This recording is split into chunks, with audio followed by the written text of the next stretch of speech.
We remember Maximilien Robespierre as the icy face of the terror, methodical, unbending, the man who fed thousands to the guillotine. But what about his own final hours? What happens when the executioner becomes the condemned? 24 hours that spun the French Revolution on its head.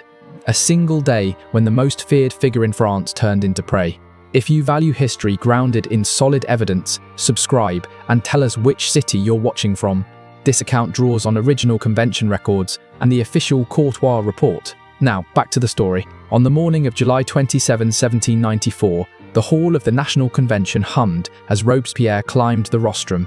He began a speech, 2 tense hours of warnings about traitors and hidden plots. But something fell off, his voice faltered, his hands shook. The man who once never cracked seemed to splinter before 800 deputies. There is a conspiracy against public liberty, he declared, yet he named no one. That single omission was fatal. Every listener could hear their own death sentence hiding between his pauses. He rambled about virtue and corruption, enemies lurking in darkness. Familiar themes, yet his delivery stuttered like a warped record. Deputies shifted, whispering behind papers. The feared orator was slipping. By late morning, the address limped to an end, greeted only by a few uncertain claps. Where cheers once thundered, silence now cut deep. One after another, deputies rose to shred him. Tallien branded him a despot, Bilau Varenne accused him of tyranny, and even Barrère, once loyal, struck the final blow. The incorruptible now stood accused. Applause erupted, but for his downfall, support that had carried him through months of executions collapsed in moments. As noon approached, Robespierre tried to speak again, but nothing came. The man whose words had once sealed thousands of fates was suddenly mute. Down with the tyrant, roared through the chamber. A vote rushed forward. Robespierre, his brother Augustin, and 3 allies were under arrest. Only a few Jacobins dared protest. Saint Just rose to defend him, shouted down. Couthon, pinned to his wheelchair, begged in vain. The architects of the terror had become its newest captives. That afternoon, the Paris Commune heard of the arrest. These were Robespierre's partisans, the city's municipal muscle, and they refused the decree. Armed guards sped to the Committee of General Security, bursting through the Rue Honoré, scattering the sentries and carrying Robespierre off. But where could France's most recognizable face hide? They brought him to the Hôtel de Ville, City Hall, which instantly turned into both refuge and snare. Doors were barricaded, sentries posted, yet the building squatted in open view at the heart of Paris. No alleys, no secret exits. By early evening, he sat in a drab office, ringed by 200 National Guards loyal to the Commune, while outside the convention soldiers massed, thousands of boots, gun carriages rattling on the stones. The former master of France now depended on an improvised garrison. Friends urged him to flee, boats waited on the Seine, horses beyond the gates. He hesitated, frozen. Was it pride, faith in the people, or a grim realization there was nowhere to run? Every town kept a guillotine, every mayor knew his face. Flight would only trade a quick blade for a slow death. As twilight deepened, troops surrounded City Hall. General Barras commanded 6,000 men, cannon already sighted on the doors, but holding back to spare 5 years of revolutionary record stored inside. Then François Henriot arrived, commander of Paris's guard and Robespierre's fiercest ally, the man who had once cleared the convention with artillery. If anyone could save him, it was Henriot, but he reeled in, drunk, ruinously drunk. Seeing their leader sway, soldiers drifted away, some slipped into alleys, others defected outright. Hour by hour, the Commune's strength drained. Night fell, and the convention declared Robespierre an outlaw, an old statute meaning instant death without trial. The law he'd used on others now hovered over him. Town criers shouted the order, handbills plastered walls, and a bounty of 15,000 livres promised his head, dead or alive. Paris became a hunting ground, and Robespierre was the prey. By 10 o'clock, defections gnawed at City Hall. Councillors slipped out side doors, guards deserted, even clerks fled clutching ledgers. Half an hour later, Robespierre scratched out farewell notes, trembling script to his sister Charlotte, small instructions for his dog Brount. Mundane lines from a man staring at execution. He signed each with full name and title, clinging to the illusion of power. Augustin paced like a trapped wolf. Saint-Just sat wordless, Couthon murmured prayers, and Lebas quietly checked his pistol. 5 men, who once held France in their fists, now waited for the knock of death. Soon after midnight, the convention soldiers stormed the Hôtel de Ville. Gunfire split the corridors. Robespierre crouched with 20 loyalists behind makeshift barricades of desks and chairs, useless against musket balls, let alone cannon. Shots echoed through marble halls, boots pounded, screams rose. Attackers pressed from three sides. The Commune's last defenders fired wildly, then scattered. Order shattered, hope bled out. Midnight slid into July 28. In the first hour after midnight, Lebas put a pistol to his head and pulled the trigger. Better to die than be dragged to the scaffold. He slumped across a heap of proclamations and death warrants, blood soaking the very papers that once carried terror across France. The first of Robespierre's circle was gone. Minutes later, the doors burst inward. Soldiers flooded the room. Robespierre sat at a table, head in his hands. Some claimed he tried to end his own life, and the shot went wrong, shredding his jaw. Others swore a musket ball found him first. Most likely, it was a clumsy suicide. Robespierre was never a man for weapons. He lived by words, not steel, and the pistol had kicked wildly, tearing through his lower face instead of his brain. His brother Augustin hurled himself from a window, smashing both legs, but surviving. Couthon, crippled, was tossed down the staircase like a broken doll. Saint Just yielded without a fight. 15 frantic minutes ended the men who had ruled the terror. By 2 a.m, Robespierre was carried through Paris on a stretcher, blood soaking the rags that bound his jaw. He could barely breathe. The architect of revolution reduced to a gasping ruin. People spilled from their homes, spitting, cursing, hurling stones. Word of his downfall swept the streets faster than fire. The tyrant bled like any other man, and citizens who had hidden in silence now dared to jeer. At 3:30, an army surgeon examined the wound inside the Tuileries. The jaw was smashed in 3 places, teeth gone, tongue almost severed, but his brain untouched. Robespierre would live long enough to face the blade. They rinsed the gash with spirits, stitched the tongue, bound the jaw with torn linen. Crude field medicine for a man who once dined from gilded china. By candlelight, guards watched the surgeon's every move. With dawn came July 28. They placed him on a table inside the Committee of Public Safety, his own office where he had signed countless death orders. Now he lay there as the condemned. A filthy bandage held his jaw, one eye swollen shut, breath bubbling through blood. The irony was suffocating. This was the same room where he had plotted purges, scrawled names for the scaffold, sipped coffee over lists of the doomed. His desk still bristled with papers, his signature glaring from stacks of warrants. By mid-morning, Paris roared awake. Crowds swarmed every crossing, the news spreading like a lit fuse. Robespierre was captured. The tyrant had fallen. People danced, sang songs, long band, dragged out hidden bottles of wine. Bakers threw open shutters. Merchants raised their grates. Citizens stepped blinking into daylight after months underground. Yet the celebration felt brittle, as though too much joy might shatter it. Late in the morning, the trial began, more ritual than hearing. Fouquier Tinville, the prosecutor, barely skimmed the facts. Outlawry allowed no witnesses, no defense, only a nod to identity before the sentence. Robespierre tried to scrawl notes, his hand trembling, but no one looked twice. His jaw hung useless. Words were no longer his weapon. Revolutionary justice moved fastest when its engineers stood accused. By noon, the tumbril rattled to the gate. They lifted Robespierre in like freight. He couldn't sit straight, leaning against the rails as the assistant steadied him with almost gentle hands. Professional courtesy among men familiar with death.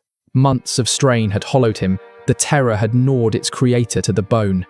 The crowd was immense, the largest in years. All of Paris had come to witness the fall of its tormentor. Women spat curses, men waved rags streaked with blood, children pitched garbage at the cart. The procession crept forward, a carnival of hate. Voices that once cheered his speeches now bayed for his life. Each jolt over the cobblestones sent new agony through his mangled jaw, and he kept his eyes closed, unconscious perhaps, or simply ashamed. The cart rolled past his old lodgings on the Rue Saint-Honoré. For 4 years he had lived there, written speeches, plotted purges. Someone hurled a bucket of pig's blood at the windows, red streaks crawled down like tears. Behind the curtain peered Duplay, the carpenter who had once sheltered him as a son. Friendship evaporated fast when the guillotine beckoned. By early afternoon, the streets swelled to a suffocating press, maybe 20,000 packed shoulder to shoulder. Vendors hawked wine and bread, pickpockets prowled, death always drew trade. Ahead, in the Place de la Révolution, the guillotine waited, the very machine Robespierre had elevated to statecraft. 15,000 voices thundered as he was dragged up the wooden stairs. Executioner Sanson tore the bandage from his jaw, and Robespierre let out a sound, not quite human, a ragged shriek that cut through the mob's roar.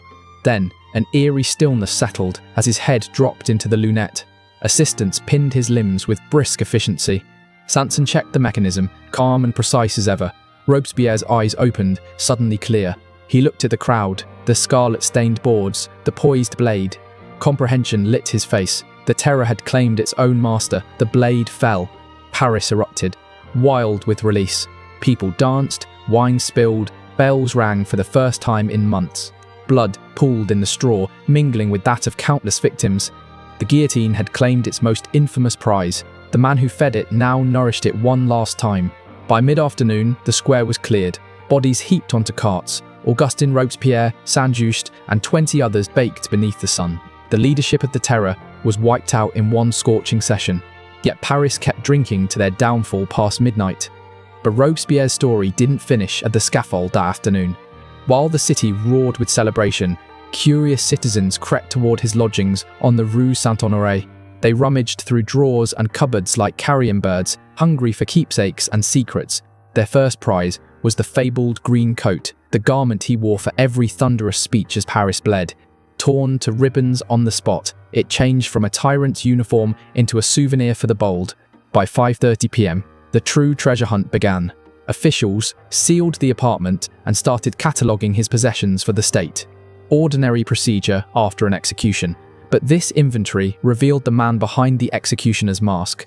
Shelves groaned with books, philosophy, law, poetry, Rousseau annotated in tight handwriting, volumes on Roman virtue and austere republics. His obsessions lay etched in underlines and dog-eared pages. At 6:15 p.m, they stumbled on his dog Brount, locked in a back room, half-starved and crying at the door. Robespierre, pitiless toward men, had fed that dog each morning with tender care. Debate flared. Should the beast share its master's fate? In the end, a street sweeper gathered Brount in his arms and carried him away, the lone soul to mourn the fallen leader. By 8:15 p.m, private papers surfaced, letters from Charlotte, receipts for candles and bread, careful household accounts. The so-called monster had lived like a minor clerk, Spartan meals, plain chairs, no indulgence beyond books. But in the deeper drawers lay correspondence from provincial agents, quiet reports charting every district and notable figure. The incorruptible had watched an entire nation from his desk. Then, around 8:30 p.m, a shock. Citizen Courtois found a hidden compartment in the writing table, invisible unless you pressed a secret panel. Inside rested a list. 137 names penned in Robespierre's deliberate script, deputies marked for arrest and death on July 30. It was a purge that would have dwarfed anything before. The first group, moderates who had questioned the pace of executions, men like Bassy Danglas and Louinet, Girondins who'd learned to bite their tongues. Silence hadn't spared them. The next, his own allies, Couthon, Saint-Just, even Barrère, the voice of his propaganda. Last came magistrates, mayors, generals, loyal functionaries suddenly slated for the blade. Fidelity meant nothing once suspicion took root. By 9:15 p.m, investigators were sifting drafts of speeches designed to whip the convention into frenzy ahead of the mass purge. He planned to blame Austria's gold and British agents, just as he had before, but now the accusations aimed to cleanse entire ministries, topple generals overnight, and replace provincial councils wholesale. France would awaken either to a personal dictatorship or civil war. At 10 p.m, they opened his journal. 6 months of entries spiraled from certainty into dread, enemies everywhere, assassination lurking behind every knock. Even the high priest of virtue slept in fear, checking locks 3 times before bed. July entries became frantic, accusing half the assembly of treachery. The last line, dated July 26, read, "Tomorrow I will speak the truth that virtue may triumph, or I will perish." Midnight neared. Paris still sang, fountains ran with wine, crowds shouted outlawed songs. The end of the terror felt like a national sigh, but candlelight burned on in the apartment as investigators pieced together a darker future that almost came to pass. What they uncovered showed no accident, no fevered impulse, but a blueprint, careful, methodical, timed destruction, a mechanism poised to strip the Republic bare and rebuild it in one man's image. Had the bullet at City Hall struck his brain instead of his jaw, had the convention stormed in minutes later, France might have woken inside that nightmare. On July 29, the evidence was clear. Robespierre hadn't drifted into random killings, he had engineered a systematic decapitation of France's leadership. Military orders lay signed and ready, arrest warrants for victorious generals awaiting dispatch. If enacted, the army would have been headless, foreign troops on the borders free to march through chaos. At 2:30 a.m, letters from provincial emissaries deepened the scheme, coded instructions urging lists of suspects, guillotines readied in every square. The terror was meant to swell far beyond Paris.